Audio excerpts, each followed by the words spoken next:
Et puis il connaît le monde de la scène électro à Bordeaux comme sa poche. Le DJ Christophe Salzac est un drôle d'artiste à découvrir dans le nouvel épisode de votre série de la semaine. Venons-en au nouvel épisode de votre série de la semaine qui vous plonge dans le monde de l'électro à Bordeaux. Bordeaux, place forte de ce courant musical avec une trentaine de collectifs et plus d'une centaine de musiciens DJ. Une scène électro qui a peu de secrets pour Christophe Salzac, un artiste aux multiples cordes à son arc. Kanjbali, Juliette Bissiot. C'est l'invité mystère du jour. Qui est-il? Que fait-il? Qu'écoute-t-il?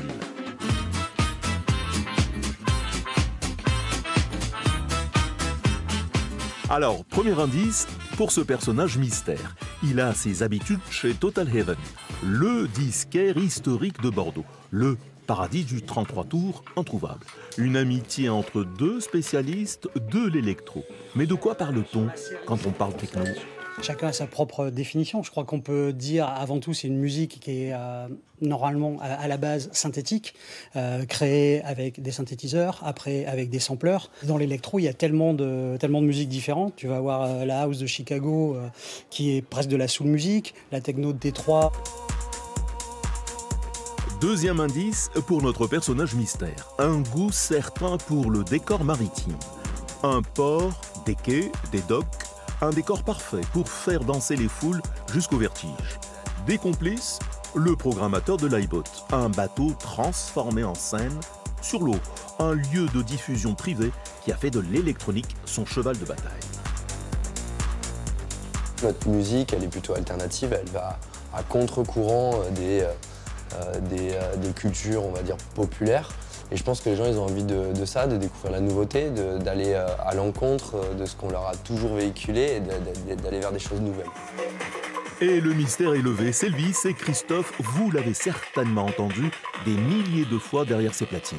D'habitude dans la pénombre et aujourd'hui en plein jour. Tout le monde dit qu'il est passionné de musique. Ah non, mais là, je vis musique 24 heures sur 24, 7 jours sur 7. Il n'y a pas de break, il n'y a pas de dimanche, il n'y a pas de Noël, il n'y a pas de vacances, il n'y a rien.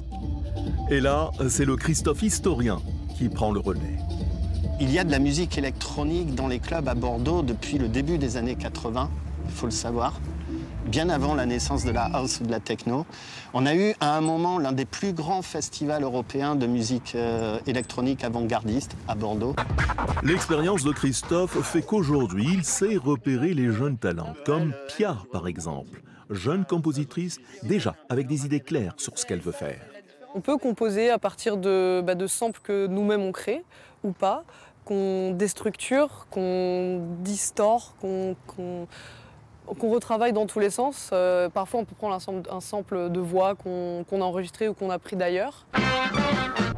C'est un peu cette magie que la musique électronique elle amène et que parfois la musique acoustique ne peut pas amener directement. Voilà donc le portrait de Christophe, un musicien singulier, sans a priori, ouvert à toutes sortes de musique, et pas forcément de l'électronique. Et c'est ainsi que se referme cette édition de la mi-journée.